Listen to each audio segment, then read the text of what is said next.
Assalamualaikum warahmatullahi wabarakatuh.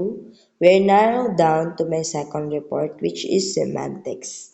Again, this is Janali Sultan, your reporter for today. So, semantics. So, introduction to semantics. Semantics is the study of meaning in language. How words, phrases, sentences, and larger stretches of discourse represent and convey information about the world and mental states. So, simply speaking, semantics is the study of meanings. Kung paano ba yung mga words, yung phrases, tsaka yung sentences is nako-convey. So, how is it understood? What is meant by the word spoken? So, semantics interacts with syntax. So, nag-interact siya sa syntax. Kapag nagbago yung syntax or yung word order, nagbabago din yung meaning. Pragmatics use. So, pumapasok din daw yung pragmatics sa semantics. So, cognition and mental representation. Sa applied text analysis, semantics reveals sense relations, ambiguity, entailment, presupposition, implicature, and thematic structure na lahat naman madidiscuss in our later topics here in syntax. So, first, lexical semantics. Lexical semantics or word meaning. Core idea. Ang pinaka-idea ng lexical semantics studies the meaning of words and the relations among them. Example, synonymy, antonymy, hyponymy, polysemy, and homonymy. So, dito, ang hinahanap lang is meaning mismo nung word. So, ano ba yung relationship nila? Are they synonyms, antonyms ba sila, or the likes? So, sa lexical semantics or word meaning, it encompasses both denotation. When you say denotation, yung literal meaning or dictionary meaning ng word, and connotation, the emotional or cultural associations na ina-associate doon sa word na yan. So, key analytical task o yung pinaka-function ng semantics is to define senses, map semantic pictures, identify relations in a text, and disambiguate polysemy. Yan daw yung common task or common function ng lexical semantics. Napakita niya ano yung senses ng dalawa.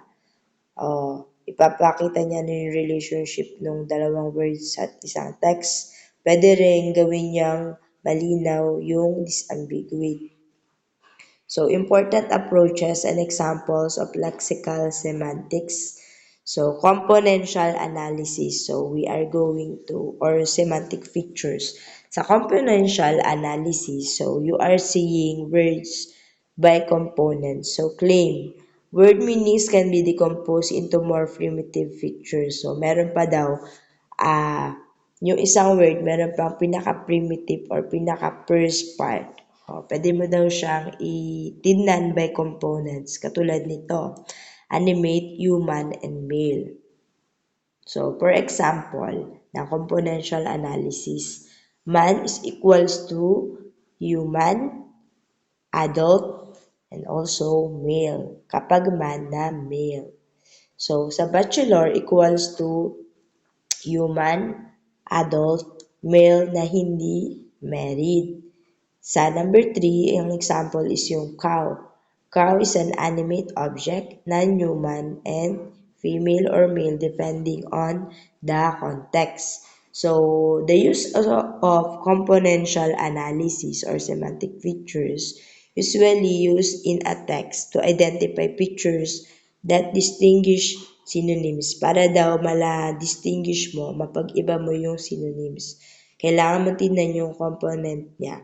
For example, ano ba yung pinagkaiba ng teacher versus tutor? So, makikita mo yan through componential analysis. Katulad nung sa word na cow. So, animate, non-human, and females. Kanyan, female or male. So, pwedeng merong male version ng cow. Ano ba meron bang word na katulad nun? So, next, let's proceed to sense relations.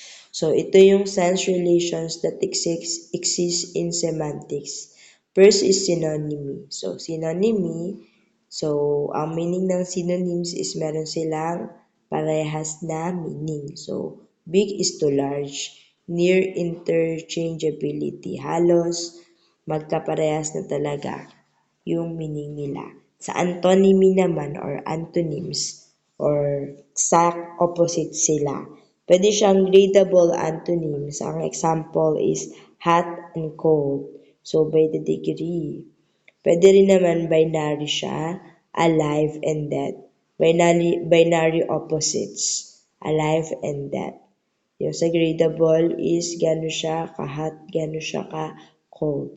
Sa hyponymy, ang example ng hyponymy or hyponyms, rose is a hyponym of a flower. Para siyang types.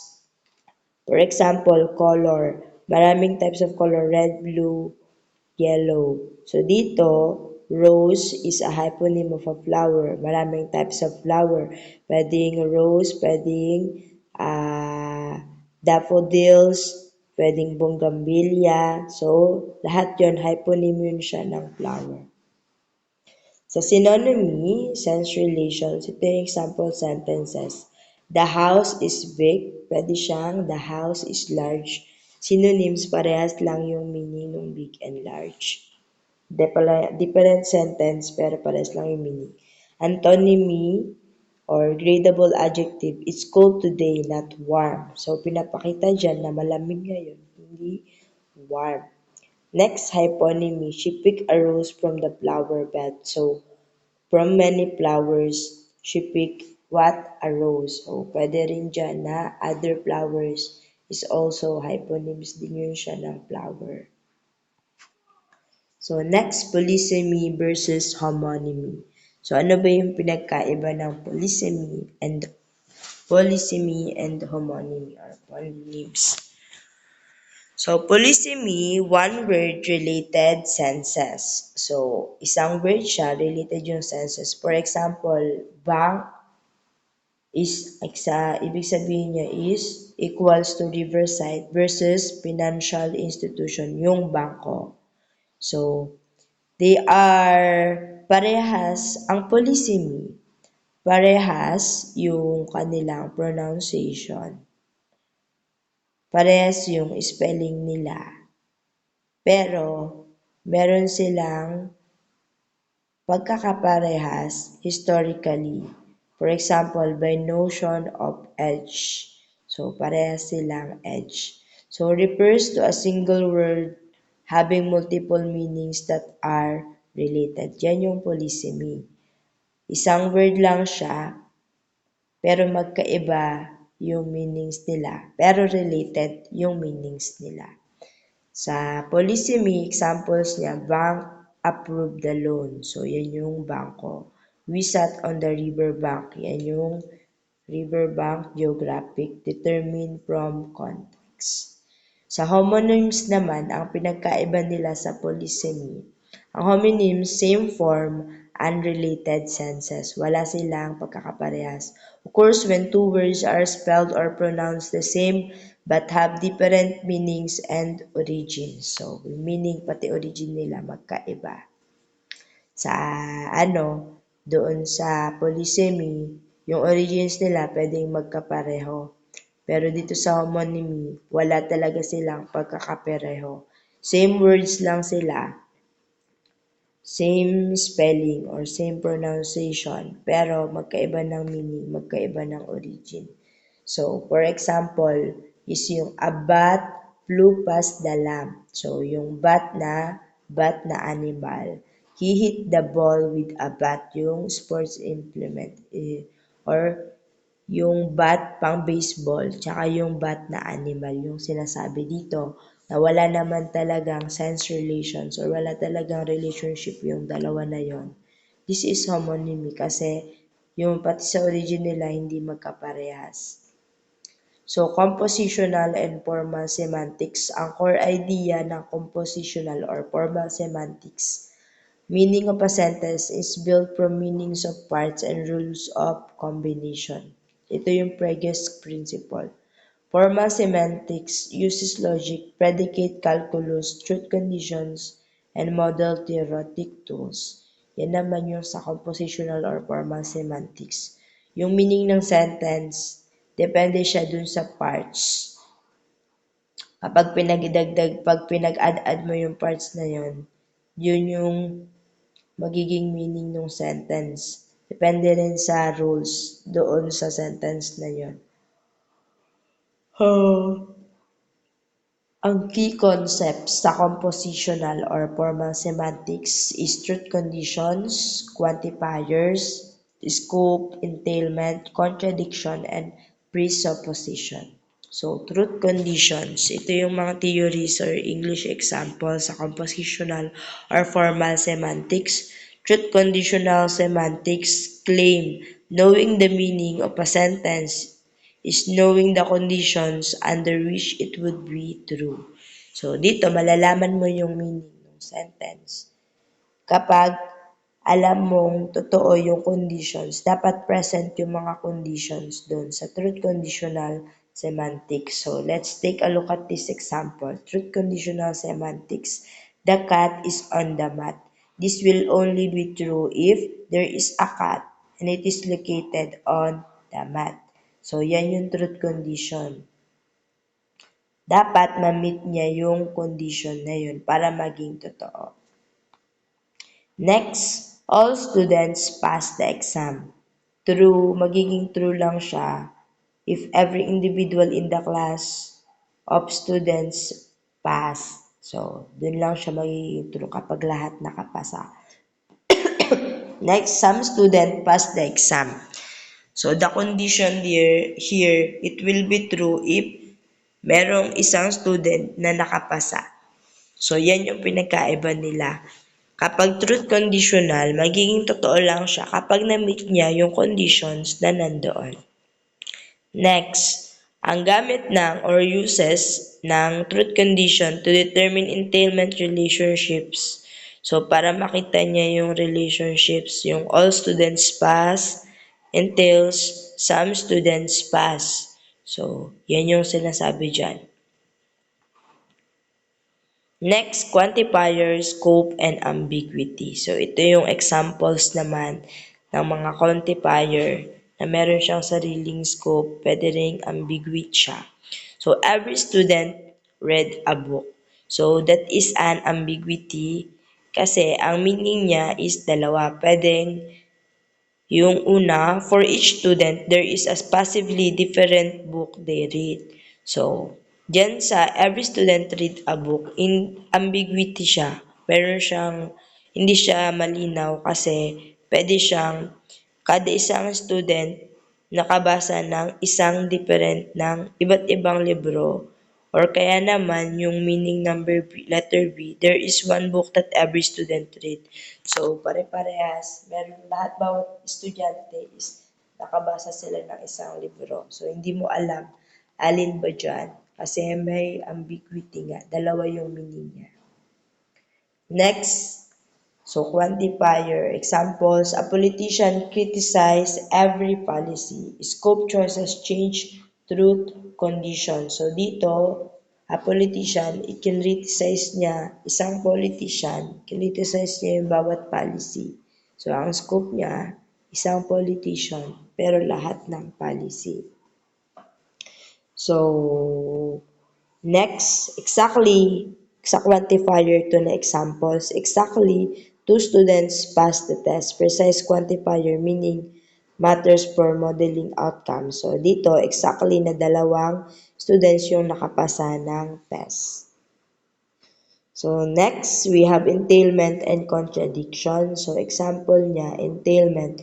John killed the spider. Entails that the spider is that. Sa entailment, ipapakita niya sa'yo kung ano na yung meron. So, John killed the spider. Ibig sabihin, patay na yung spider. Yun yung meaning niya. So, entailment. Contradiction naman, examples, the cat is on the mat. Kino-contradicts niya yung no cat is on the mat. So, yan yung contradiction. Entailment, sinasabi niya sa'yo, ano yung meaning? Yung sa contradiction, kino-contradict niya, ano na yung positive. So, examples of non-entailing phrase. John managed to open the door. Does not necessarily entail John opened the door in all analysis, modal aspect, and sensitivity. So, dito, hindi siya entailing or wala siyang binibigay na meaning talaga. Sabi lang dito, John managed to open the door. Hindi necessarily na na-open ni John yung door. Basta at some point, nabukas niya yung pinto. So, core idea. Now, let's proceed to cognitive and prototype semantics. So, core idea, meaning arises from mental representations, prototypes, and family resemblance categories rather than necessary and sufficient features. So, sa cognitive and prototype semantics naman, galing siya sa mental representations. Yung meaning galing sa mental representations or prototypes. So, analytical task, ito yung function niya. Identify ano yung prototypes, metaphorical extension, and image schemas. So, approaches and examples in cognitive and prototype semantics. So, prototype theory by Roche claim categories have central prototypical members. So, robin is a prototype of bird. Penguin is less so. Yan yung sinasabi, para siyang homonymy, prototype. So, bird, robin is a prototypical penguin. Penguin is peripheral. Next, example ng prototype, furniture, chair is a prototypical of a chandelier and chandelier is less prototypical. Number 3, game. Chess versus children's playground tag. So, fairly resemblance pero malaki yung differences. So, yung chess, oh, katulad siya ng children's playground kapag naglalaro ka. So, ang use ng cognitive prototype semantics is to explain gradients in adjectives, application, and inference pattern. In-explain niya yung pinagkaiba-iba ng adjective. Next, conceptual metaphors. Lakoff and Johnson claim abstract concepts understood via concrete domains. So, yung mga abstract concepts sa conceptual metaphors by Lakoff and Johnson, mas madaling intindihin kapag merong concrete or based sa totoo. For example nito is yung argument. Argument is war. Mas madaling maintindihan yung argument which is abstract concept siya kapag sinabi yung word na war. So, she attacked my argument. So, argument is war. He defended his position. So, dito, parang war, dinefend niya yung position niya. She gained ground in the debate. So, she gained ground in the debate. So, nagkaroon ng concrete, something concrete. Next, use in discourse analysis. A cognitive prototype or semantics used in discourse analysis to track recurring metaphors reveal ideological instances. So, yan yung meron. Next, we have image schema. Examples na container schema. So, she is in love. So, in and out, conceptualization. Nasa loob siya ng love. Diba? She is in love. Container schema yan siya. So, path schema doon, ibig sabihin doon papunta. He moved towards success. Where does he move towards success? The meaning is, he is going to success. Balance schema, he tipped the balance. So, analyze yung image schemas. It is used to analyze spatial relations, spatial expressions, and cognitive construal in narrative text. Next, let's proceed to frame semantics and constructional approaches. Ang core idea dito, words evoke frames, structured mental representations of situations. Meaning depends on frame elements and their roles. So sa frame semantics and constructional approaches, ang core idea nito is yung mga words depende sa pagkaka-frame sa kanya. Pagkaka-frame ng situation. Depende sa kung paano siya pinrame. Ano ba yung roles nila. So, frame, examples, and applications. Frame evocation by evokes a commercial transaction. Frame with buyer, seller, goods, and money. So, paano i-frame yung isang commercial?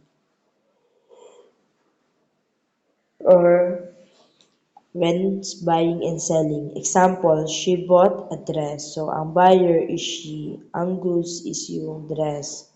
Number two, he paid $20 for coffee. Money exchange. Number three, they were refunded. So, nagkaroon ng refund, reverse transaction.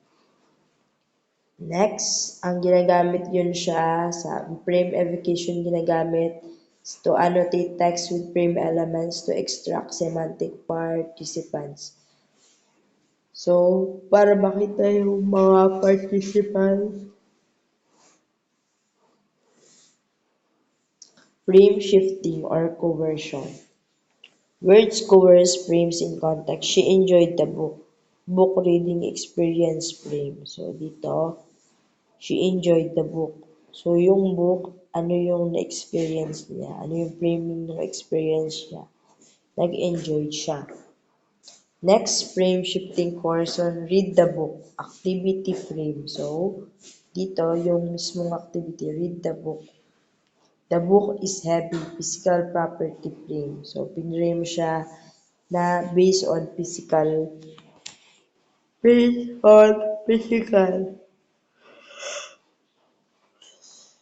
Next, frame shifting coercion. The book was a bestseller, commercial success frame. Pinrame siya based on commercial success.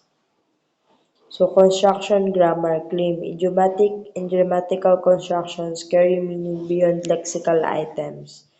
The X-er and the Y-er construction. So, tingnan natin to. Yung idiomatic grammatical constructions, meron siyang meaning beyond pa sa literal meaning niya. So, for example, ng construction grammar, the more you practice, the better you get. Comparative correlative construction, yan siya. Kasi the more you practice, the better you get. So, may correlation yan dyan sa dalawa. He gave her the cold shoulder, idiomatic construction. So, dyan, he gave her the cold shoulder, yung cold shoulder. Di yan literally yun yung meaning niya, yung malamig, kundi nag-away sila. Or hindi niya siya pinansin. Next, she had him crying, causative perception construction. So, sino yung cause ng pag-iyak niya? She. So, yung babae. So, construction grammar used to identify constructions that contribute to semantic pragmatic force in a passage. So, para mapakita nyo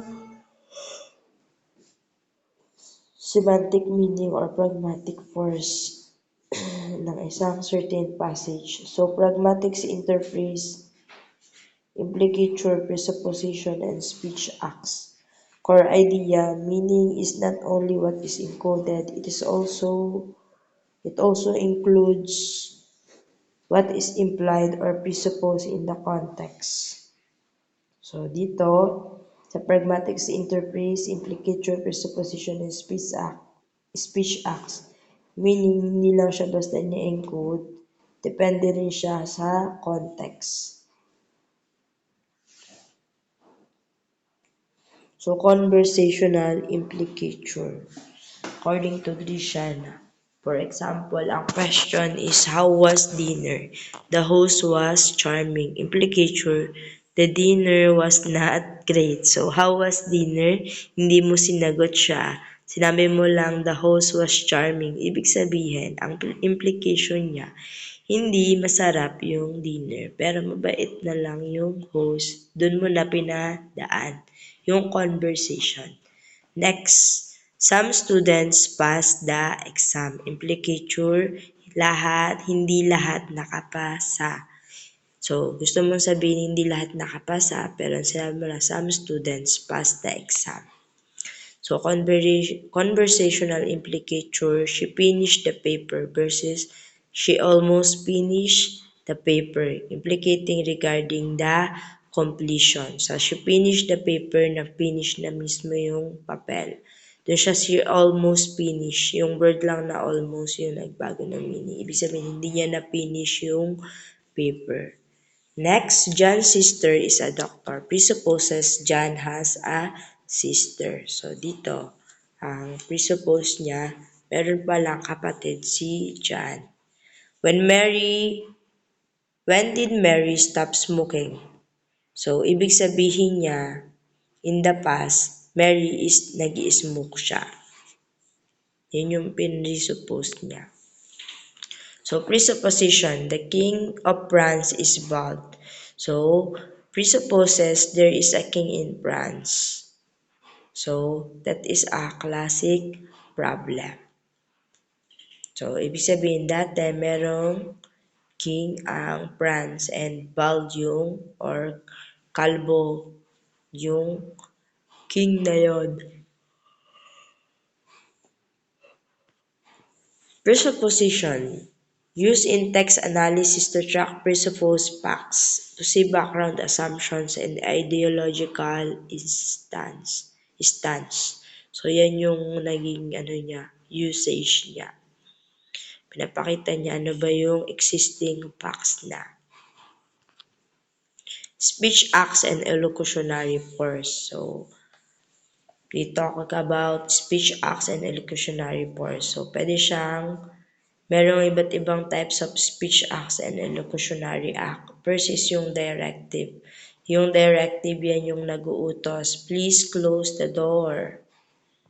Sa speech acts and elocutionary force, pwede rin commissive. I will submit the report by Friday. So yung commissive is nagsasabi siya ng something na gagawin. You are committing to do something. Expressive, nagko-express ng emotion. Congratulations on your graduation. So, speech acts and elocutionary force, ginagamit siya to classify utterances into dialogues to infer the participant's intention. So, yung mapapakita dyan sa speech acts, yung intention ng participants, either gusto niya bang mag-declare, mag-commit, o gusto niya bang magtanong ng question. So, discourse, semantics, and cohesion. Core idea, meaning across sentences requires cohesion devices. So, reference, ellipsis, substitution, topic focus, structure and coherence relations, narration, and explanation. So, dito, sa discourse, semantics, and cohesion. So, meaning siya, hindi na ng words, kundi across sentences. So, dapat merong cohesive devices or merong reference or ellipsis of substitution para maging coherent. O isa lang yung pinupuntirya niya. So, most probably, pang narration siya and explanation. Discourse, semantics, and cohesion, devices and examples, reference and anaphora. So, reference and anaphora, ang example niya, Mary dropped the vase, it shattered the vase. So, diyan makikita natin yung anaphora, Mary dropped the vase, tapos sa second, it shattered. So, yung base doon, yung nagkaroon ng anaphora, naging it shattered. Yung it yung naging anaphora dyan. Next, John told Bill that he would resign. So, dyan ang anaphora or pronoun ambiguity is yung John told Bill that he would resign. Yung John naging he. So, who is he? This shows that who is he? Ang he dyan is si John. This shows that dialectic reference to previous claim. So, yung cohesive devices na yan or transition devices na yan, pinapakita niya na merong dating claim. So, reference and anaphora resolution annotate core reference change in a text to model participant continuity. So, ginagamit daw yung reference and anaphora para ma-maintain yung continuity in a sentence. So, coherence relations, rhetorical structure theory. So, pwede daw coherence relations. Ay, siyang cause and effect. It rained, therefore the match was cancelled. Ang naging cause ng pagka-cancel ng match is yung ulan. Contrast, he is tall but not athletic. So, diyan kino-contrast niya naman yung sinasabi niya ni porket tall siya na athletic na. Next, coherence relations, examples pa rin siya, elaboration, she bought a car, the car is hybrid. Diyan, inelaborate niya anong klaseng car yung binili. Hybrid na car. So, dito naman, use yung coherence relations or rhetorical structure theory used to identify how sentences connect, build, or persuasive or narrative arc. So, paano pinagko-connect para magkaroon ng one sentences. So, discourse, semantics, and cohesion, information structure, topic focus. As per exam, students were worried. So, dito sa information structure, ang focus is yung topic. As for the exam, students are worried. Ang topic dito is yung exam. So, information structure, it's John who solved the problem. Ang focus is si John. Sino yung nag-solve ng problem? Si John. Only Susan passed the test. Focus sensitive operator. Only Susan. Si Susan lang yung nakapasa. Ang focus or isang operator si Susan. So, sa discourse, semantics, and cohesion, information structure, ginagamit to explain what information is presented as new versus what is already given.